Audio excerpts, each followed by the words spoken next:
The Chimes, a story for our times. We're going to go back to this story this year, but I have to tell it tonight. So it's Dickens' second Christmas story, for those who don't know it. Loud the bells ring on old London town, loud, echoing from city wall to steeple to tower and back again. But loudest of all, surely, are the bells from that little strange higgledy-piggledy church, built hard against the city wall. A church whose bells ring loud and true, although nobody ever sees who rings them. An old Saxon tower, the Tower of Nicholas, the Avenger. And many men remark upon those bells, and hear messages in them. Touches Toby, hurrying home on New Year's Eve. A job trotter, a postman. Suddenly, as he goes home, he stops and chuckles, for he has heard something brought by the wind. The bells seem to say to him, "Hurry home to tea, Toby, hurry home to tea, Toby," and he laughs. And he goes to his little house, built right against the city wall, next to the church. And he lights a lantern, but not yet a fire, for he looks at the wood supply, and it's low. And by the lantern he reads, such things he reads in his newspapers, how the poor are multiplying, how COVID is defeated, how Brexit will deliver true freedom, how the poor are the scourge of humanity, how other nations are scheming against this great nation, how poverty is a sin. And as he reads, he gets more and more sad in the dark, and his candle blows out.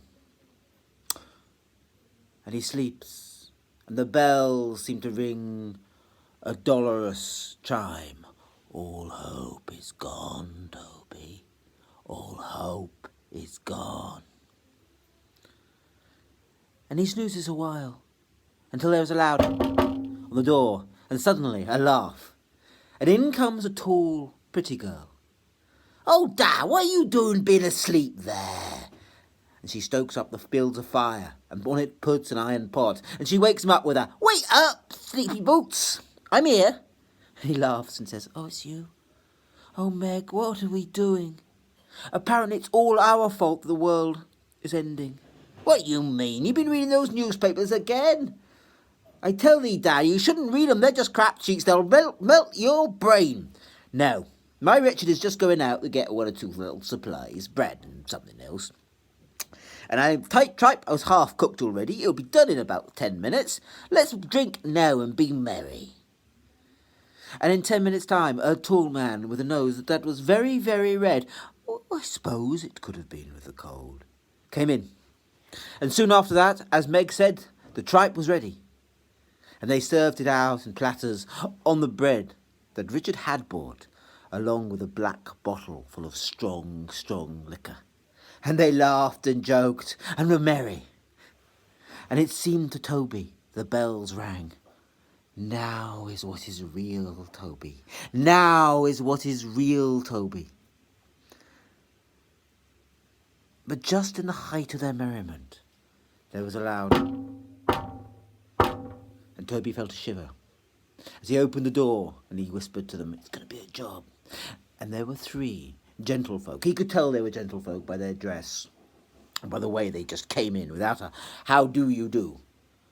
The first was smaller than the rest, and he looked round and he said, "I belong to one of those benefactors of humanity, those true subsidizers of this brave new world of ours, the creators of your wealth. That's right, I'm an insurance merchant. I sell life insurance for when you go abroad or some such thing. I am the one that makes it all possible. But I have been given a special commission, so I want my 2 fellows to see how you 2 people live. What do you think, Mr. Trite? These are the kind of individuals we are going to have to deal with. Hardened cases, I'm sure you will agree." And then from the shadows, a man with a twisted face, a wicked face, came slowly in. "It is Mr. Trite, the well-known political economist," said Mr. Cute. And Trite went up uncomfortably close to Meg, and then he looked at the pots, and he said, "Oh! Oh! To think it's come to this, that we live in a country so wastrel that the poor can afford to eat tripe. We give them too much money, I tell you. It will be the ruin of us. We need to deregulate all work.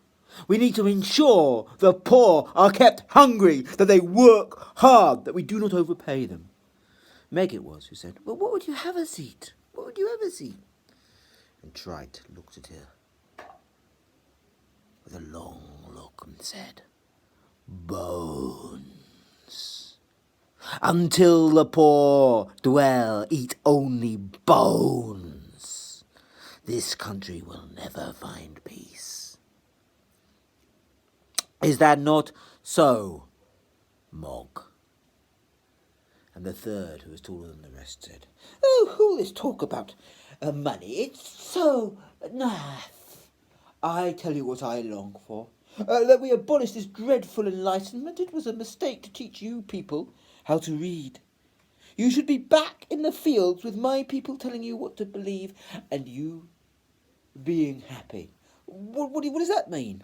Well, I want to go back to the days where my people could tell your people to work.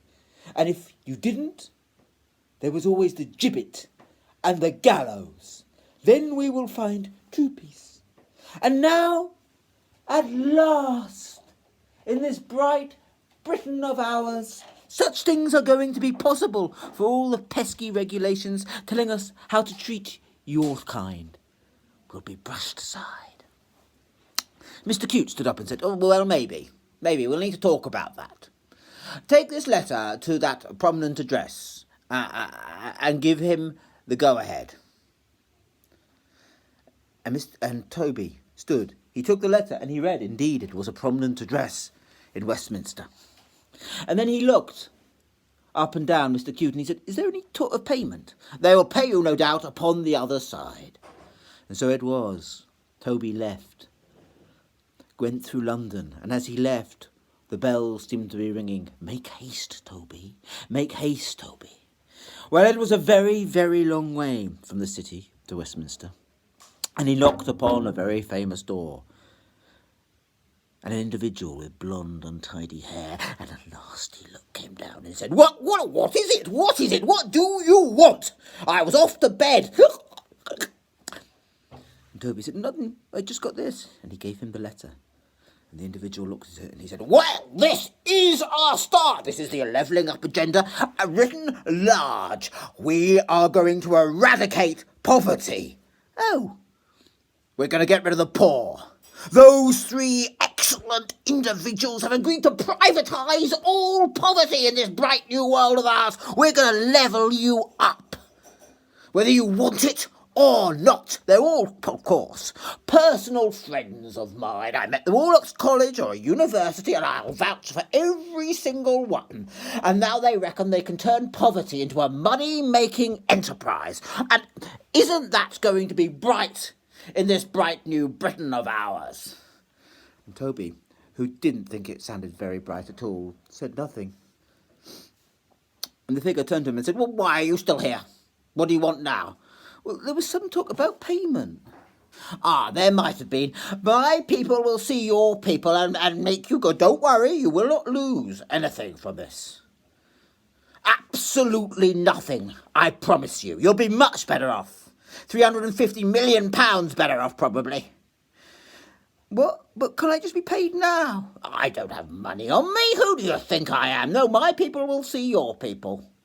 "I don't have any people." "Well, that's your own to look out, isn't it? I could lend you some of mine. Of course, they'll charge you a commission." And so saying, the great door closed, and Toby went back. And as he went back, again the bells seemed to ring. "All hope is gone, Toby." But just as he was nearing home, he heard a voice. Hello, is that Toby? You went to the big city. Do you remember your friend well?" And Toby turned, and there was Will. He was hobbled, and Toby said, "What's happened to thee?" And Will replied, "Well, I was run over by a car, and now they sent me to London town to see Mr. Q, and I wanted to know the gen on him. Should I go and ask him? I've been told to give myself to him and let me do what he wants to me, and that he'll make me wealthy. Is that what's going to happen?" And Toby rubbed his brow, and then he turned and he saw there was a very pretty girl standing by Will, and he said, "Is that your daughter, Lillian?" "Oh, yeah, that be Lillian." And Toby rubbed his forehead, and then suddenly he said, "Do not go to Mr. Cute or any of his colleagues. Come with me. We'll look after thee for tonight, and if we have to feed thee for the rest of the time, we will." And helping Will, who was very lame, to his little house nearby, where the fire had gone out and the lantern was gone, he came home at last. Well, he eked out what food it was. He gave Lillian his bed and went to sleep in the chair with a heavy heart. Much later, it seemed to him, he was woken by the wild bells that seemed chiming. Chiming, chiming, chiming, it was the 11th hour. And as he heard the chime, they seemed to say, "Come to us, Toby, come to us, Toby." Without knowing quite what he was doing, he left his house. He went to the old Saxon tower with that yew door. You know the one. We all know it's always locked. But this time, it opened, and he went up 13 great slippery stone steps to another, even older yew door, which opened as he went up to it. And suddenly in the belfry he saw, ringing the bells wildly, ringing the bells true, there were 12 creatures, with kind faces, but wizened faces, with old faces, older than mankind. And they shouted, "Oh, you're here, you're here, you're here, you're here. That's good, there'll be 13, a baker's dozen. We're out to ring the bells loud and true over the land." And the door closed behind him with a click, and he said, "What's happening?" And the creature said, "Well, you're with us now. You're with us now, and you can't go home. You can't go home. You can't go home. You're with us now." And Toby said, "What do you mean I can't go home?" And one of the creatures, perhaps the leader, said, "You can't go home. You're dead. Lying at the bottom of those slippery, slippery, slippery stairs with your neck broken. It's the 13th stair. Does it every single time." And Toby said, What? I'm stuck here with thee? But what will happen to my Meg and Richard and all? What will happen to them?" And the goblin smiled and said, "Let's ring out the old and show him the new. Let's ring out the old and show him the new. Let's show him what fate does, one and true." And they rang the bells loud, they rang the bells true, they rang the bells in a wild peal across the night. And in that sound, Toby saw visions. He saw Will, iller and iller, getting hungry, and eventually in some poor house, dying. And then he saw a glance of Lillian. But she was not alone, and she was painted, and by her stood Mog. I don't like the look of that. And then she looked at Meg, and Meg had got married. Oh, she married Richard. But as he looked at Richard, he saw that Richard also was not well. His face now was purple and puce. Black spirit was laid upon it. And then he saw Meg dressed in black with a baby. "Oh, I'm a grandfather." And Meg looked desperate and tired and worn, and was heading towards the Thames. "No! Don't do it!"